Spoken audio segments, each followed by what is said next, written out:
In today's video, I'm going to show you how to use the back tap on your iPhone. The first thing you need to do is to go into the settings application, and then you want to scroll down and find accessibility, and you want to click into that. From here you want to find where it says touch, and you want to click into that, and then you want to scroll all the way to the bottom and you'll find the back tap option. When you click into this option, you get a choice of using the double tap or the triple tap option. In this case, I'm going to use the double tap option, and then you want to choose an option from the list here.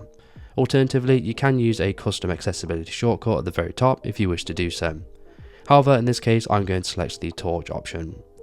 Now, if we go into the triple tap option, these options are exactly the same, so in this case, I'm going to use Siri. Now our back tap options have been set up, we can go ahead and start using our phone just as we normally would. However, to use the back tap, in this case I'm going to use the double back tap. You want to tap on the back of your phone twice, 1, 2, and as you can see, this has enabled the torch. And if you want to do the same thing, 1, 2, this will disable the torch.